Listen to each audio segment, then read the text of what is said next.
evening, everyone. Good evening. It is such a pleasure to see you all with us this evening. And the persons are traveling home at this time. So we'll have a few more persons trickling in a few minutes. But I'm excited that we're back with another quarterly webinar, and we are going to be focusing on our parents, persons who cater to children with special needs. This evening,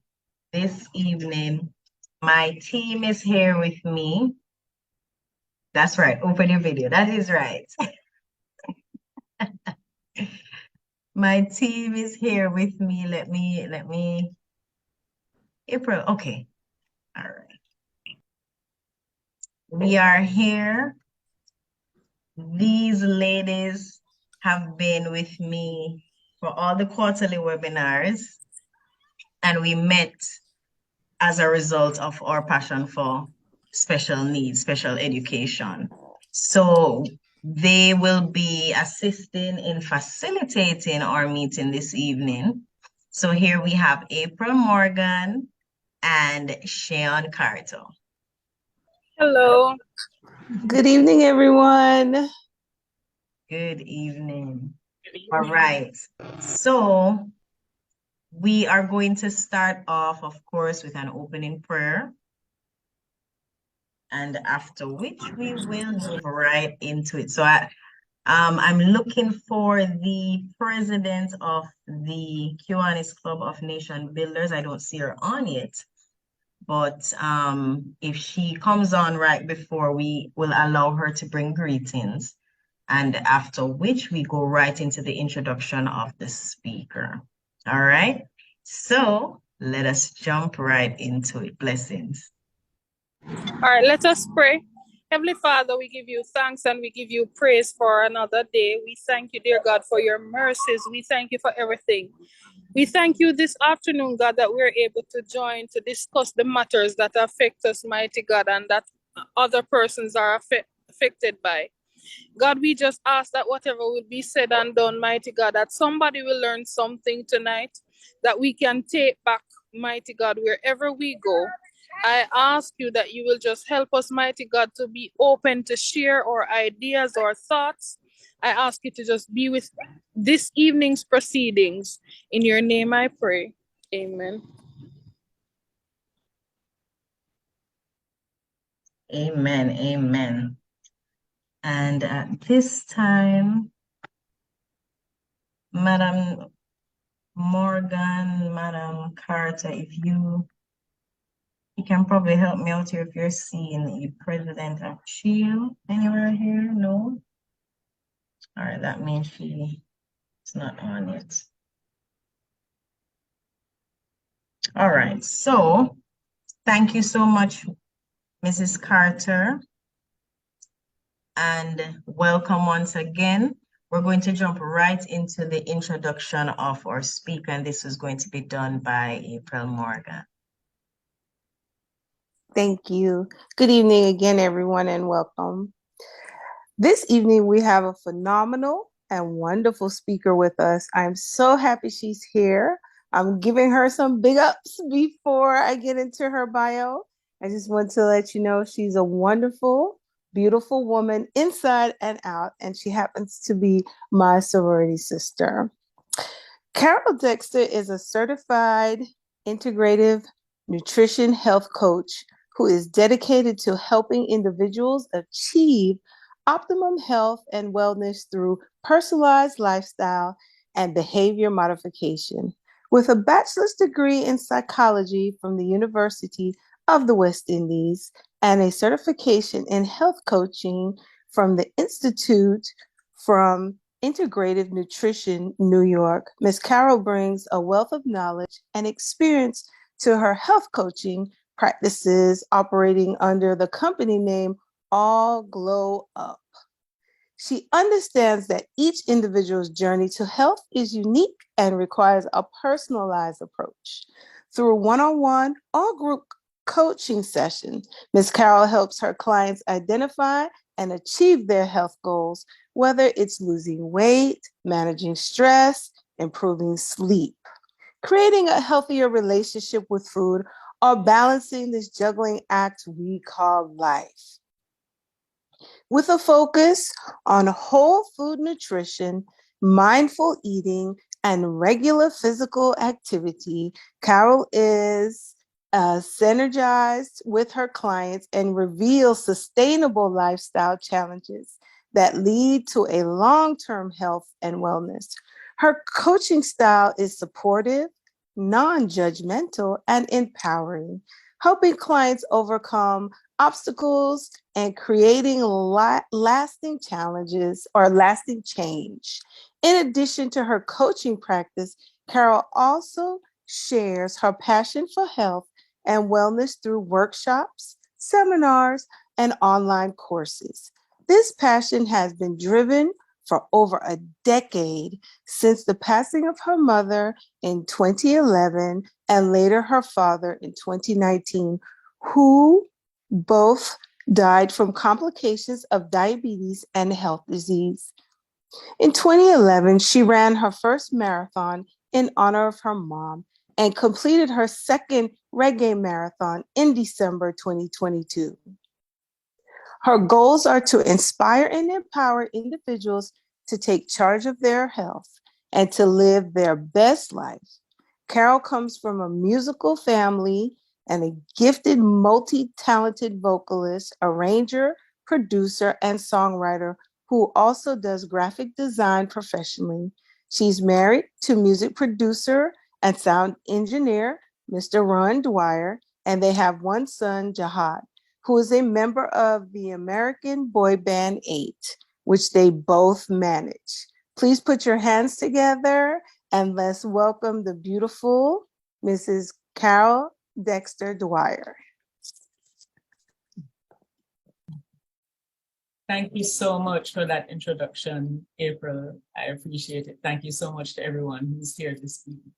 So before I even start, because when you touch 50, you need these things here. So let me just reach for this right away and let's get into it. Is everyone feeling good this evening? Yes. Yes, ma'am. 2 people. All right. I am. Wonderful, wonderful. That sounds great. So let me get right into sharing my screen here.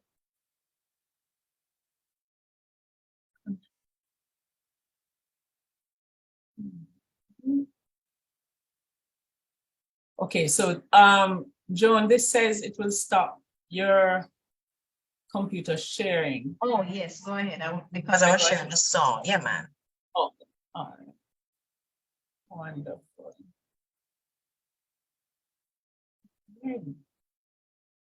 So, thanks again, April, for the introduction. As was stated, I I have a bachelor's degree in psychology from the University of the West Indies, and I'm an integrative nutrition health coach, or HCP, which is a health coach practitioner. As a health coach practitioner, as April mentioned earlier, I help clients make sustainable lifestyle changes in order to achieve their health and wellness goals. So my client base comprises persons located in Jamaica, some across the Caribbean region, and also the USA. And they range in age from early 40s to 70s, mid 70s. They have a wide spectrum of health and wellness and fitness goals, but one thing that everyone has in common is that they all want to lose weight.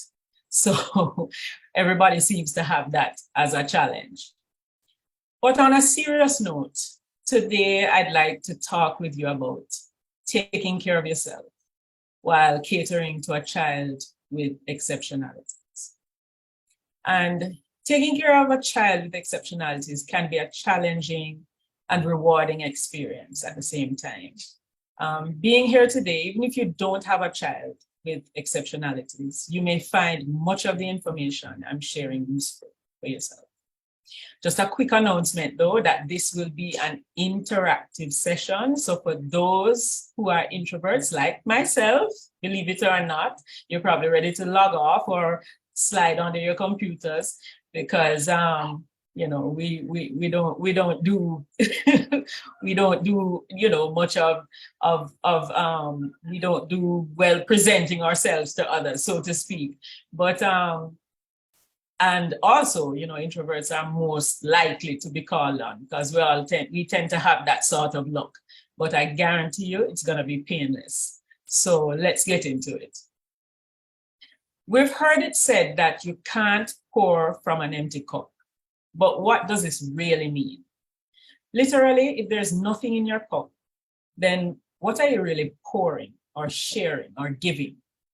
With all that's going on in our lives on a daily basis, sometimes it's challenging to find that balance. One day things are going according to plan, and then the next day it's absolute chaos. And no matter how much preparation and planning we seem to do, it's impossible to predict what we may encounter from day to day. By prioritizing self-care, it is very, very vital, right? And it's used as a buffer for those times when you need to that kind of extra bolstering in fortitude and temperament. So these self-care moments, you know, we use them to center ourselves and recalibrate ourselves so that we can regain our composure and wherewithal to pick up the pieces and carry on as a well-functioning human being. And don't ever apologize or feel like you have to explain your reasons for, you know, taking care of yourself. Prioritizing your self-care is not selfish, right? Make sure you understand that. It is one of the key ways to ensure that you are able to be your best and give of your best to others, including your child with exceptionalities. So self-care is vital for giving yourself a mental and physical reset so you're better able to manage yourself and your affairs. So when you think of self-care, you might think of expensive spa treatments with cucumbers over your eyelids and your body wrapped in a white towel or a white robe, you know, your white turban around your head, maybe a masseuse kneading out the knots out of your back, and a manicurist at your hand and a pedicurist at your feet. But self-care in its simplest and most inexpensive forms can be extremely rewarding. You don't have to spend $1, right? So you don't have to wait until you get your bonus or until you have some more money or whatever. You need not wait. Take care of yourself now, right? And how can you do this? The simplest of these methods of self-care, believe it or not, is walking. Particularly walking outdoors and connecting with nature. You know, going out in nature, especially during sunlight hours, is beneficial to our physical health and mental wellness. And in fact, studies have shown that a whopping 76% of people of color are lacking in vitamin D, right? And a primary source of vitamin D is sunlight, exposure to sunlight. So as people of color, you know, the melanin in our skin, it protects us from skin exposure, but from sun exposure, sorry, but our sun exposure needs to be more aggressive because of this melanin, right? Because we get less vitamin D absorption. So why am I placing all this emphasis on vitamin D and the sun and melanin and whatnot? Because diminished vitamin D levels have been linked to increased risk of depression. Now, vitamin D plays a crucial role in the production of the neurotransmitter serotonin, which is associated with mood regulation. So to keep that cheery disposition, even in the face of adversity, we should ensure we get a daily exposure to the sun. Sitting near a window doesn't count. Go outdoors and get that sun exposure. Another low-cost self-care activity is journaling. It's another way to experience a catharsis. and it empties your brain of your thoughts and it eases your mind. It helps reduce stress and anxiety, and it doubles as a kind of therapy. And it can even help you develop your creativity. You never know what you might write. You might end up writing a poem, a song, something that just relieves you of whatever emotional anxiety you may be having at any point. And you just never know what kind of hidden talent you might unearth as a result of writing your thoughts.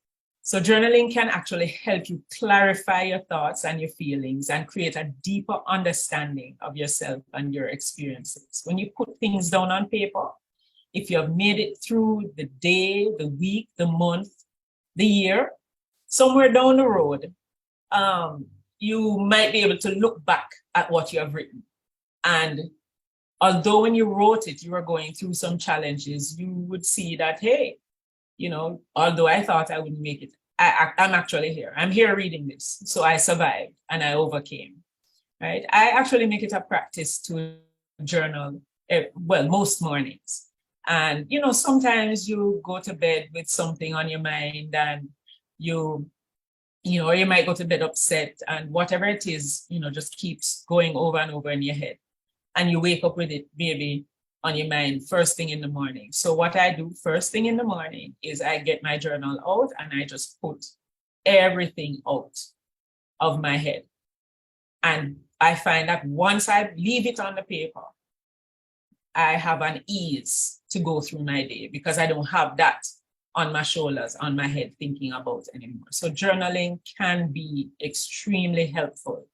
And it doesn't cost anything. If you find a notebook somewhere in your home and a pen, you're good to go. Of course, there's also meditation. And some people might do prayer.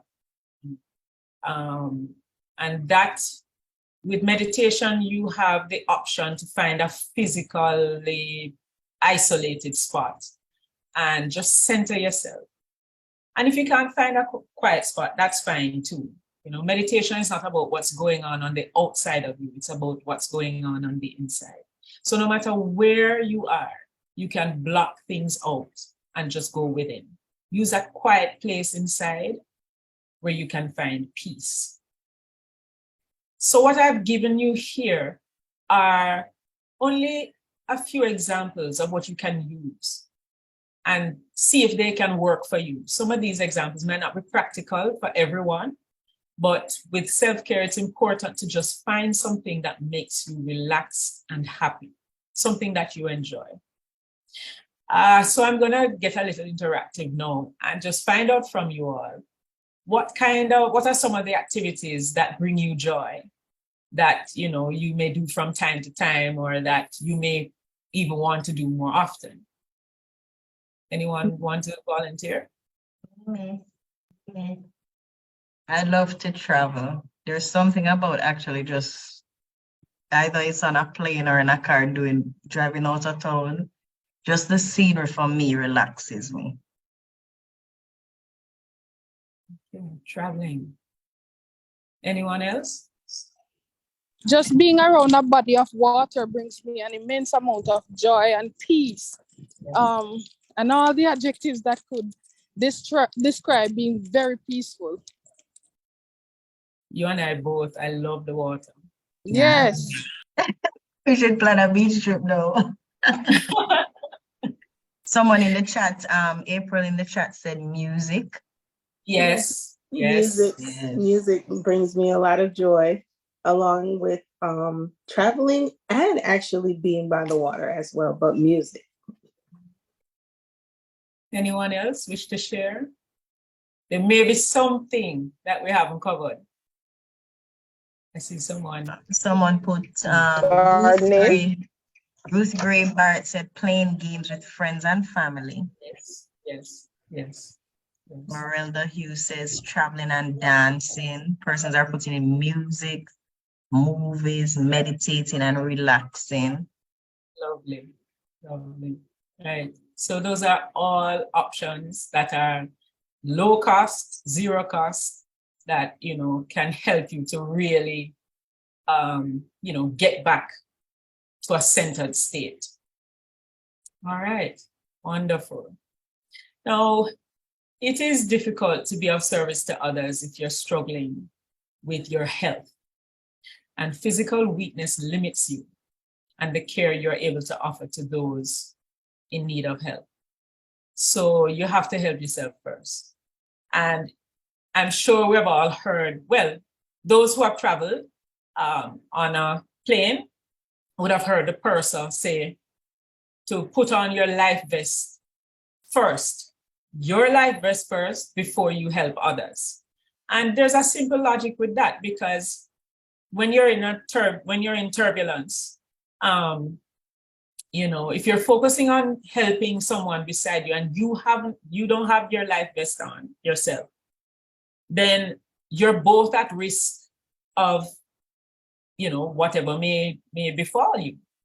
So it's important to deal with yourself first, and then you can assist the other person so that you don't both drown, right? So it makes perfect sense to put on your own life vest first, then help others after. And in doing so, and ensuring that your physical health is intact, you should ensure that you have a clean, healthy diet, get daily exercise, get adequate sleep, and stay hydrated, right? These are some pillars of good health. So my advice really in terms of eating clean and healthy, avoid the inner aisles of your supermarket. Avoid them like the plague. The fresh foods are around the perimeter of your supermarket aisles, right?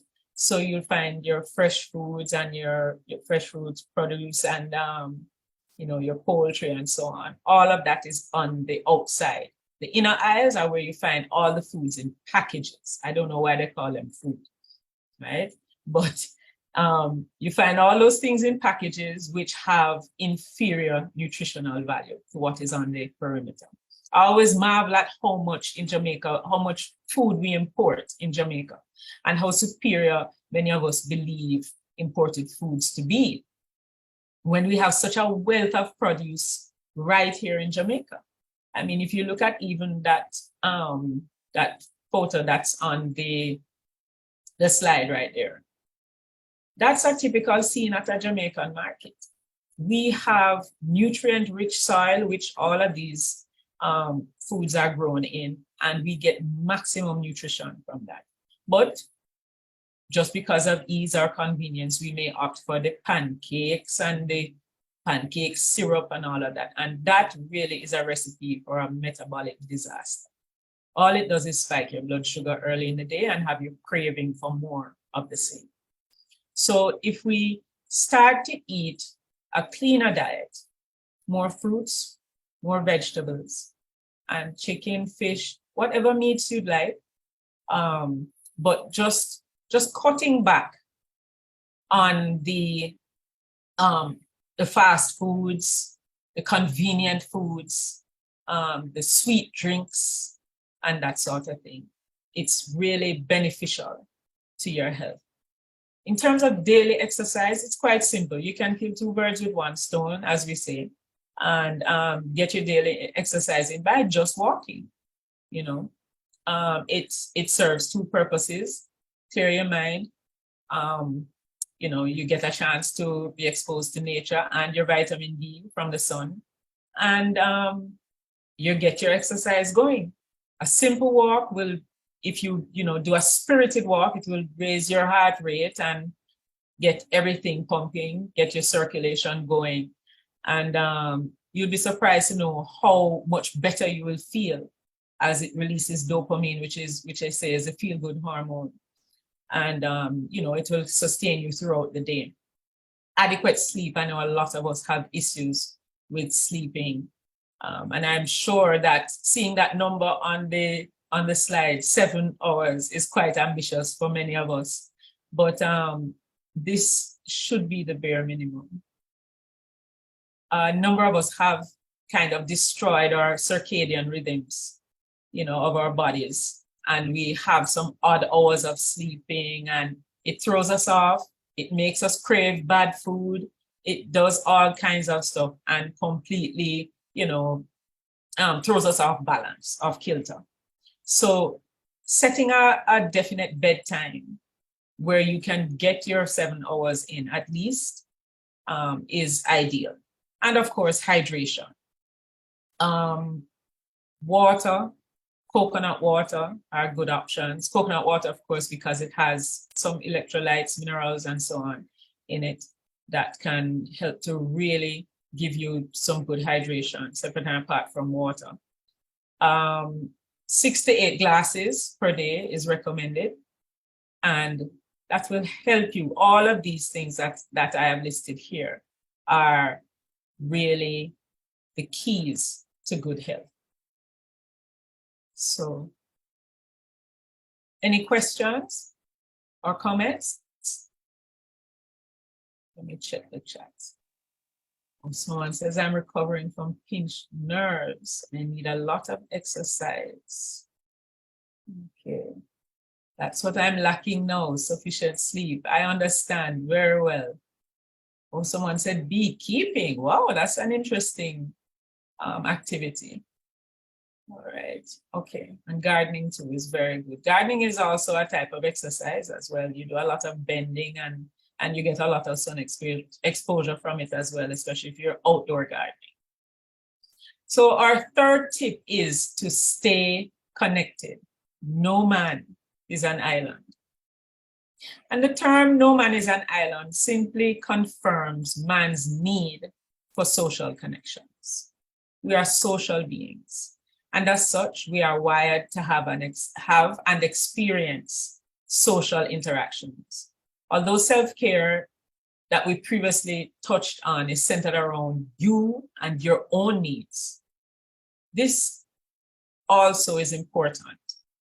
Connections, having that supportive network, it cannot be overlooked. Staying in contact with friends and family can make a world of difference, especially in those moments when you feel alone.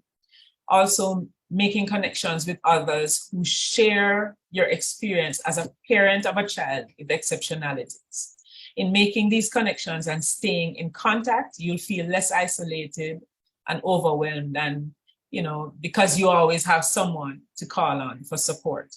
Open yourself up to supporting others as well. You can learn and grow a lot from helping someone else with their own challenges. So you may be having similar experiences with someone else, who you share with, and you may be able to bounce ideas off each other, or, see how best you can tackle small bumps or even huge hurdles that may come your way. So staying connected is extremely important. Anyone have any challenges with staying connected?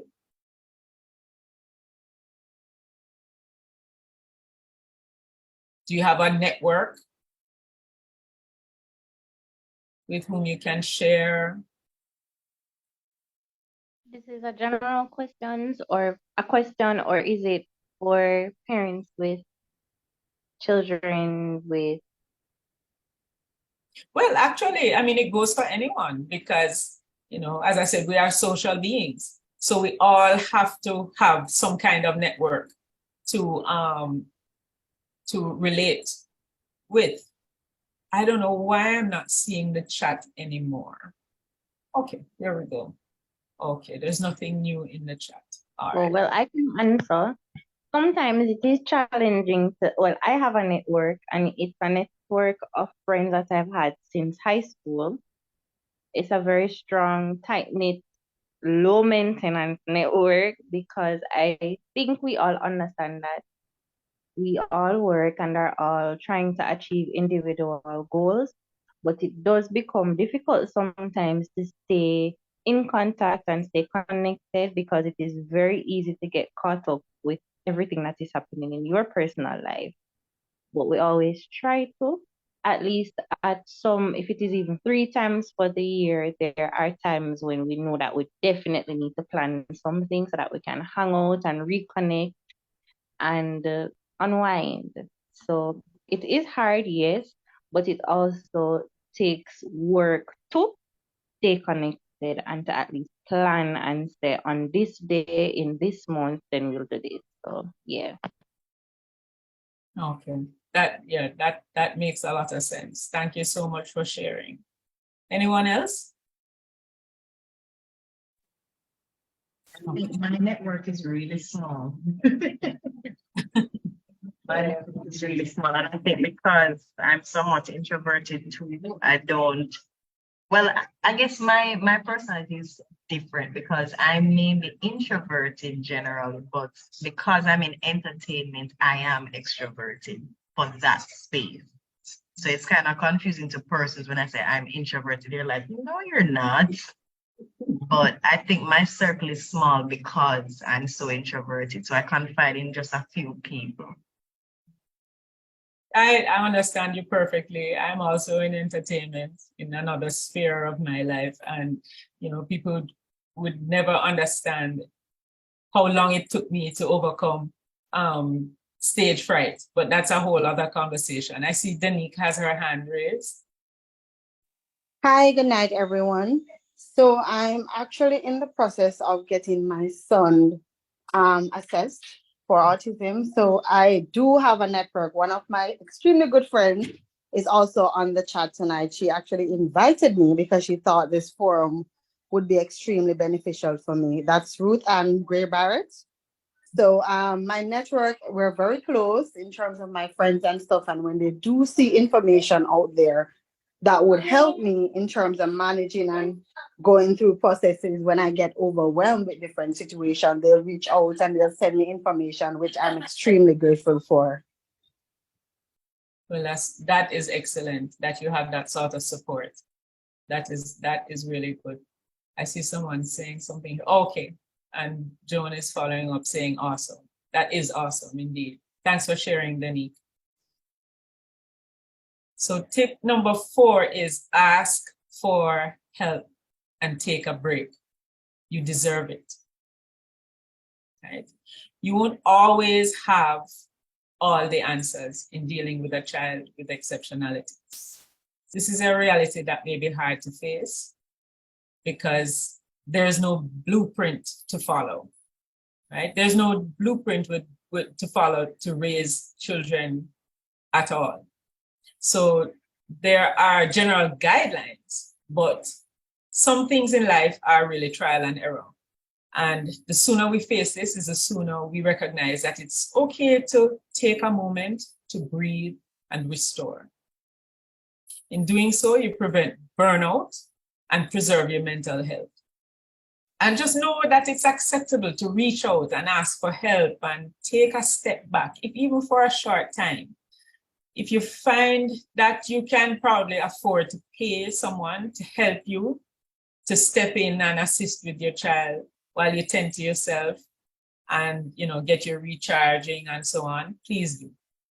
Please do. And if you feel you are completely out of your bounds, seek the care of a professional equipped with the tools to help you navigate your way through your challenges.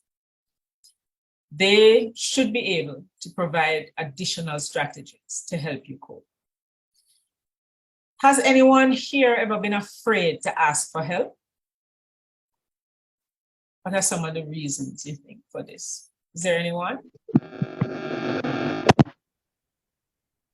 I've been afraid to ask for help because I think it would, well, for me, sometimes I've grown out of it, but what it used to be is a fear of being looked at as though you're incapable. So that was the main reason for me, why I was afraid to ask for help. But then I quickly, painstakingly realized that there's nothing wrong and there's no shame in being incapable. There's always going to be something that you're not going to be good at, and it's okay to ask for help. And when you get that help, and to me, there is more strength in asking for help because it means that you can acknowledge and accept your weakness and then seek out ways to become better at that thing. So I've gotten much okay with asking for help. Good. That's good. I can understand your apprehension if you as you say, you feel as though people might be saying, might be judging you, so to speak. And I understand your apprehension in asking for help. Is there anyone else who might want to share? Well, for me, I don't always like to ask for help because you feel like you're bothering people and you don't want to be a burden to people. Right. That makes perfect sense. You know, no one wants to feel as though they are, you know, constantly, reaching out like they can't manage kind of thing. No one wants to feel like a burden. I understand exactly what you're saying. Anyone else want to share? Sometimes you may not ask for help because depending on you know your child best. And I don't think anybody else will tolerate your child as best as you would. So you're fearful of the fact that, oh, this person might hit my child, saying that they're behaving badly, and not understanding that, listen, they cannot control what is really happening to them. So you don't really want that situation. So you kind of just say, you know what? It's my responsibility. I know what's best for my child. And to prevent all that, let me keep Sometimes, good afternoon, everyone. Sometimes we don't normally ask for help based on the situation due to stigmatization. Right. So a lot of us are expressing basically judgment, fear of judgment. And one person said that they know their child better than anyone else. And, it goes back to judgment as well, because, someone is probably judging your child saying that, they should do better, they should act better or whatever, not knowing the child as well as the parent does. So, yeah, thank you so much for sharing, everyone. Is there anyone else who wants to share? We'll move on. All right. So our fifth strategy is set realistic expectations. And as it said, don't hang your hat higher than you can reach. Right? So you're only human, not Superman or Wonder Woman. You're a living, breathing human being with thoughts, emotions, good days, bad days. You get tired, you get cranky, sad. Fact of the matter is, no one wakes up in the same place mentally every single day of their life. So it helps to acknowledge what is within your limits and what isn't. Be kind to yourself. You'll make progress at times, and at other times, you'll feel like you've regressed. Raising any child can be challenging and rewarding. So celebrate the victories and be patient with you and your child. Take your time. Take your own sweet time. As a parent of a child with exceptionalities, it's easy to get caught up in doing everything and being everything for your child. But set achievable goals and prioritize your tasks to avoid being overwhelmed. Everything doesn't have to be perfect. Take it easy, take it in stride, and take it one day at a time. And my presentation is actually quite short. So at this time, I would love for us to have some discussion, maybe a question and answer session or so. And thank you so much for your attention and your participation. Over to you, Joe. Awesome. Thank you so very much. Yes, definitely we want to jump into Q&A. And I already have a question, but I'm going to allow the participants, if you have any questions, you may place it in the chat or you may open your mics and ask your question before I ask the one that I have here. Any questions, comments?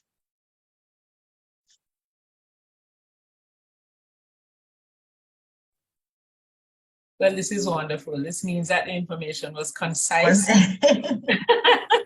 Exactly.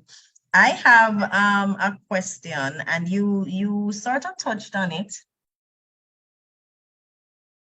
Oh, thank you, April. You sort of touched on it in terms of prioritizing your self-care, right?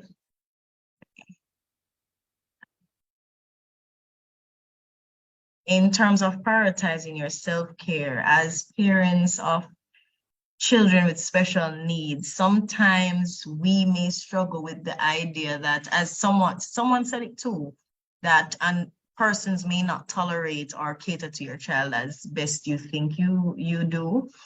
So for example, I want to take a walk, but I have no clue who to leave my child with because I'm not sure they are capable. And what I will be patient with, not everyone has that capacity.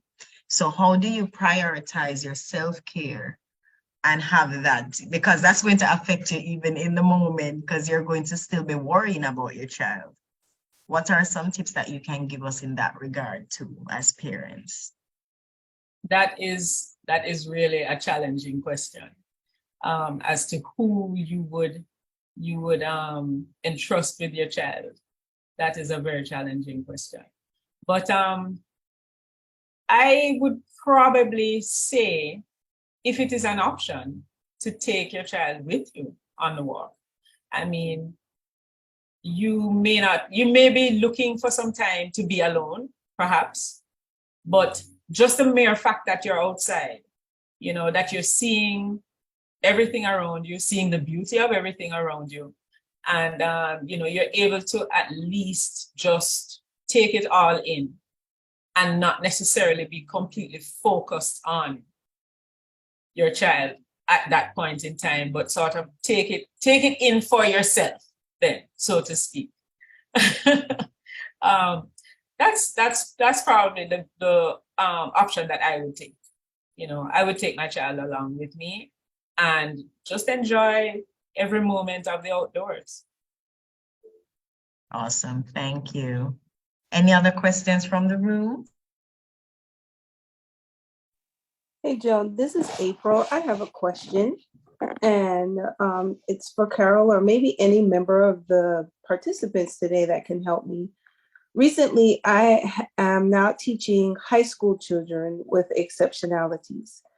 And what's difficult about it, or the question is that I have, how is it that you continue to help high school students? We're talking about 15, 16, some 17, or even almost 18, who have exceptionalities, but don't stigmatize them. Because I saw the word stigmatize put in the chat.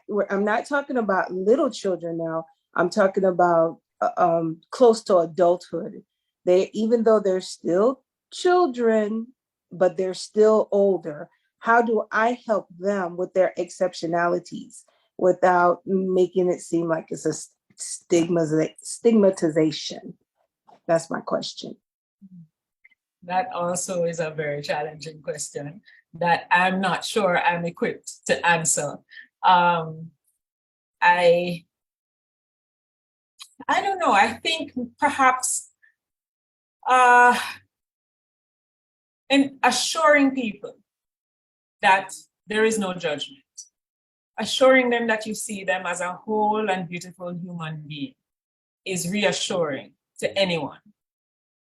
And I have no doubt that, that would impact them positively. That's all I can think of, actually.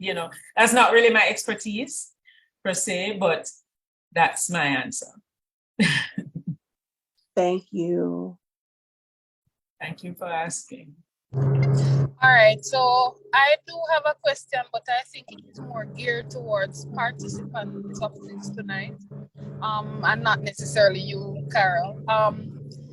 So we are speaking of self-care, but how do we take the time to really engage in self-care if we our teachers, we have a child with a disability and we seem to be strapped for time in everything else that we do. What are some ways in which we cope as it relates to that? If there are persons on here who are actually teachers and you have a child with a disability, how do you balance your time taking care of other people's children, ensuring that your child has what he or she needs, and indulging self-care at the same time? That question is for all the participants. Yes, and especially if you're an educator and you have a child with a disability. Anyone want to take a crack at that? Okay, someone says in the chat, look beyond their disability and see them as a person. Oh, I think that's probably in response to the previous question. Does anyone want to address? All right, so I'll direct it towards Joan then. Joan, how do you balance working with your child, catering to other children's needs, and indulging in self-care at the same time?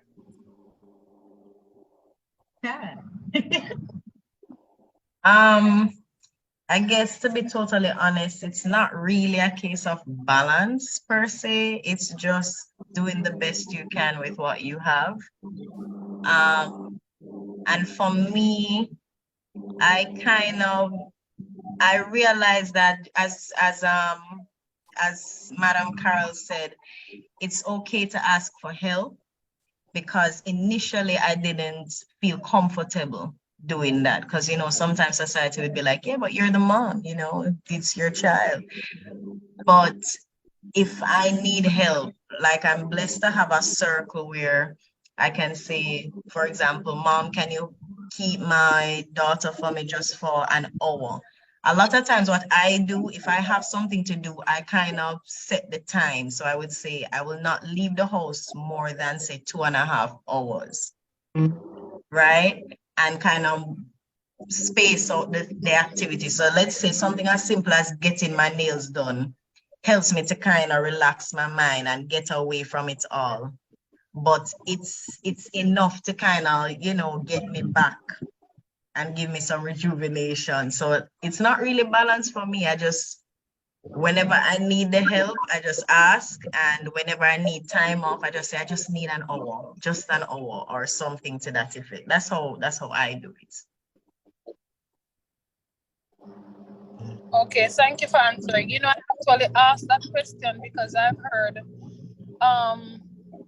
heard teachers being frustrated because, they think they're dedicating a whole deal to cater to the needs of other children with disabilities when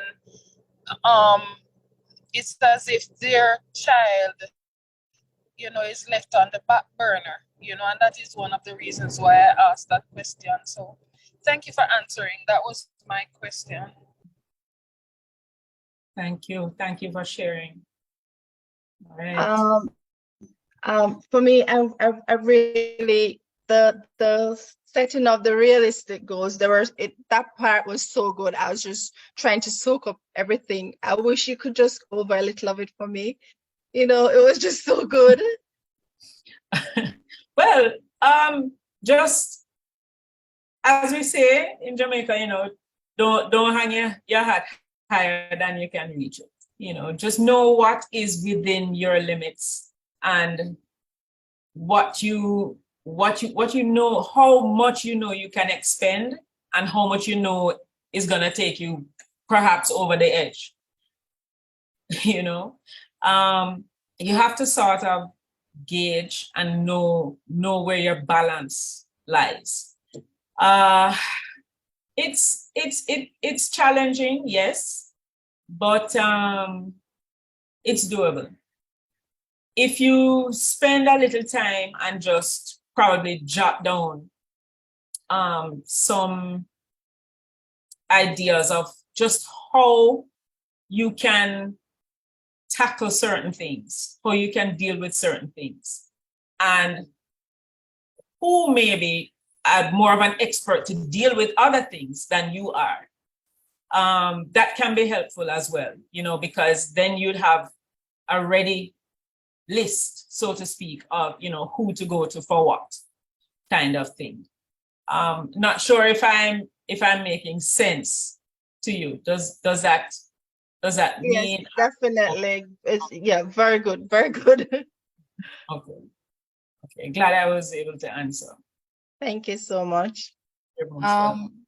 In regards to the question that was asked earlier, in being a educator and also a parent with a child that's, you know, special needs. To be honest, I don't have a child with special needs, but I am an educator who works with children with special needs, and they're like my children. I have children, however, and I know it's overwhelming. So in a seminar that I recently attended, we were focusing on a topic that says it takes a village. And trust me, having a good support system, even when they don't have a disability, you need support. And that's key. But when it comes to a child with exceptionalities, I think when you build your village, persons in your support system that's a part of a village need to be aware of what is really going on with that child. If you're going to entrust that child with that person, to know that, okay, bottom line, this is what is happening. These are the behaviors. These are what you're to look out for. And these are the strategies that I use. Hopefully you can use them to give the child different setting and see how they behave in different setting. Let your family know, because at some point you're going to need a break. You're going to have to go somewhere where you cannot take the child with you. So you know within yourself that, you know, you made them aware that, listen, my child is going through this. Don't hide it. You trust them enough, my child is experiencing this. So, you know, I need your support with this. I trust you. If it's mommy, if it's daddy, grandpa, grandma, somebody, auntie, let them know what's going on with the child so they know exactly how to deal with the child when you're not around. So I guess that's just an advice to persons out there who have children and need your support system. You need your village, just like us teachers. We need the village, so we call upon the parents, even when we're at work, you know. So build your village, let them spread the awareness. And that is why I like coming to these functions, these mini workshops. So whenever I hear about them, I will invite persons who I know have challenges and, you know, are coming into this fresh and don't know what to do, because this is very, you know, informative. That was extremely insightful. Makes a lot of sense. A lot of sense. I saw, was it Miriam Edwards? I think I saw someone who wanted to speak. Okay. Yes, miss, it was me. I endorse what the last speaker says, because there are times when what do you call it, it was just there, and then the denial.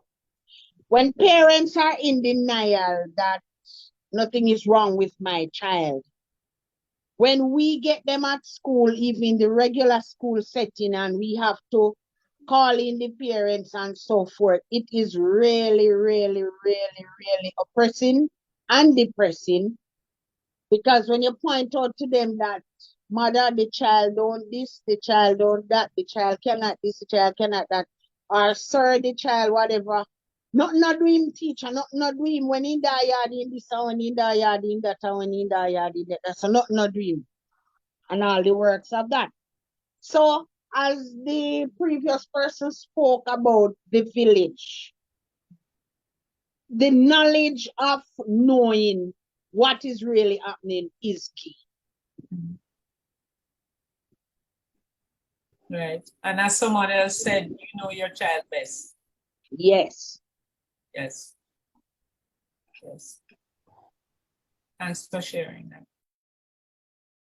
Anyone else wish to share?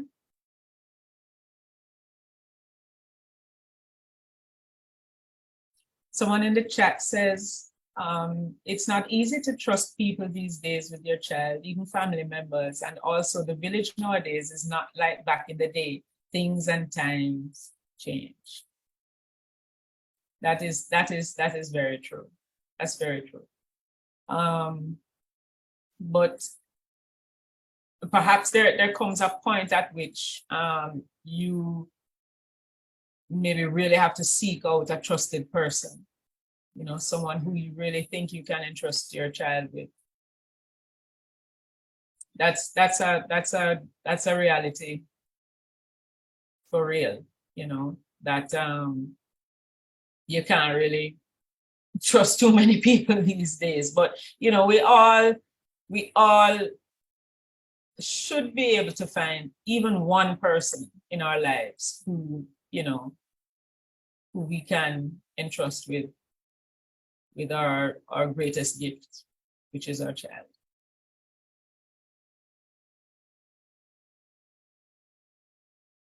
Anyone else? Or are we wrapping up? Okay, there's someone here. I don't want to pronounce the name. Can you unmute yourself and pronounce it for me, please? I don't want to get it wrong. Yeah. Okay. Yes. Okay. I just want to say regarding to what Miss Denny has said in the chat. I totally agree with you as it relates at what you're saying, that even your village you cannot trust. But at the end of the day, as Miss Gray had said, we have to have someone that we can trust. And I think that the real issue is that sometimes we, you know, the child, having our child with disability, we may leave the child with someone. And I think the real issue is sometimes, as Miss Gray said, we don't take the time to let them knowledgeable about certain things as it relates to the child and the disability. So sometimes how they deal with the child when you're not around, it's, you know, seems very harsh to you, but sometimes if we just sit and let them understand that this is happening with my child, he may not function like this other child or what, but this is happening. So maybe I think that will help them when you're not around. They know how to deal with them, how to cope with certain things, rather than to judge them or to say, what is happening with him? You know, and comparing the child rather than, because I realize a lot of parents tend to hide certain stuff related to their child who have a disability. They're afraid because of criticism and stigmatization. But we have to find that person we can trust, share certain things with your child so they know how to deal with your child. They are knowledgeable about certain things. So we have to, no matter how hard it is, just like how we send out our child to school and we don't know the teacher, but at the end of the day, they have to go to school and we don't have a choice, and we don't know the teacher from anywhere, but we have to trust that they will go to school, and when they tangle with someone, we know we have to hope for the best. So we have to find someone we can trust. It's hard to trust people these days, very, very hard, because even your own blood we can't trust. But we have to just put it to God and say, listen, you know, this is going to happen. I'm walking in faith. I'm going to leave my child here, and I'm hoping for the best. So that is all I have to say. Thank you. Thank you so much for sharing. And Joan, over to you. Thank you, one and all. And I want to say special thank you to our guest today, Madam Carol Dexter. And I want to say, I mean, I learned a lot. A lot of times we feel like we know things, you know, but you know, I learned a lot with the tips that you gave us. And I guess I can speak for everyone saying a heartfelt thank you for your time, for your commitment, and for sharing with us. Thank you so very much. This video is recorded, so of course I will make it available to you as well, for your reference and for anything that you need. You may need some of the snippets for. Thank you to everyone who joined us. this evening. As you know, we do this every quarter just to assist parents, teachers, caregivers, persons who cater to children and children with exceptionalities. Before we do the vote of, well, not the vote of thanks, before we close off, I would like to acknowledge President Ashil from the Kiwanis Club of Nation Builders. Earlier, we wanted her to bring greetings, but if you can give some closing remarks before we turn over and close off.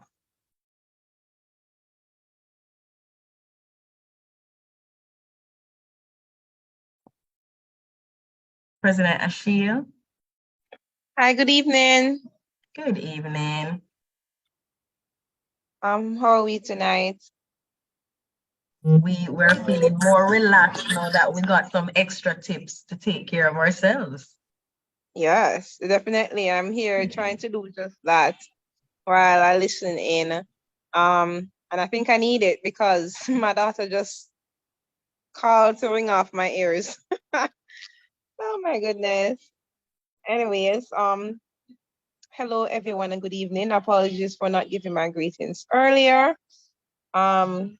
And as you might hear, I'm a little bit muffled because I'm in a I'm having a medical condition right now.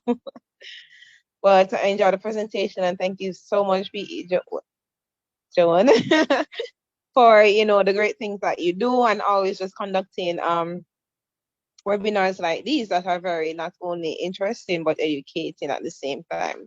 Really appreciate and thank you for extending it to the Kiwanis Club of Nation Builders. No problem. Thank you, President Ashil. Before we close off, team April, Shion, would you like to give any closing remarks before we do the Director Sasha gives us a thought for the week?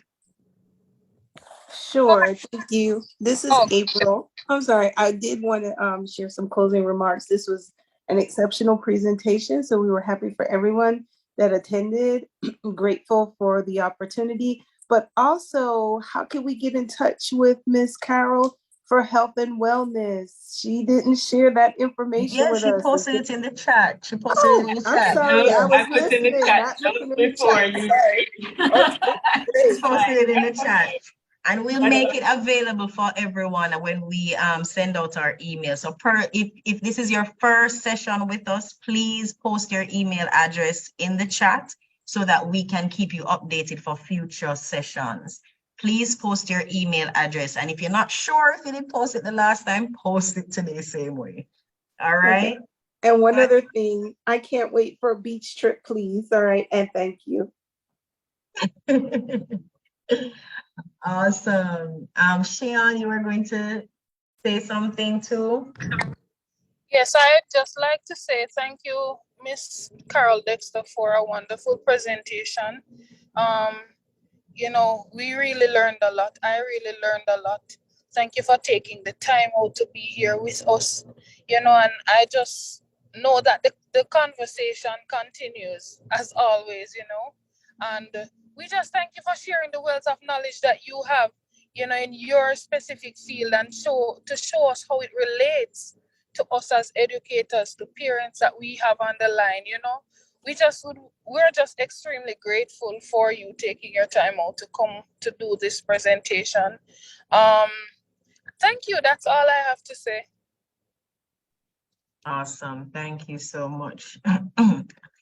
And we turn over. Director Sasha, are you on? Director Sasha is from the Kiwanis Club of Nation Builders as well, to give us a thought for the week. Hello, everyone. Yes, I am here. Wonderful presentation. I enjoyed listening in and listening to everyone be able to share their thoughts and how the presentation helped them to feel and process the emotions. It was a good presentation. My thought for the week is that your present circumstances don't determine where you can go. They merely determine where you start.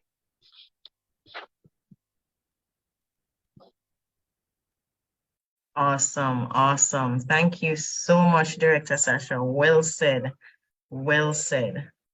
And we just need to, as it was said earlier, we just need to not think about what other people may think and just take care of ourselves, because we can't operate from an empty cup, right? So we have to fill our cups so that we can pour out and be great leaders, parents, guardians, and just, citizens in the society. Thank you so much, everyone.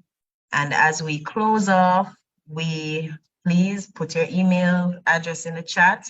And as we close off, we say thank you. Have a blessed weekend and a wonderful week. Blessings.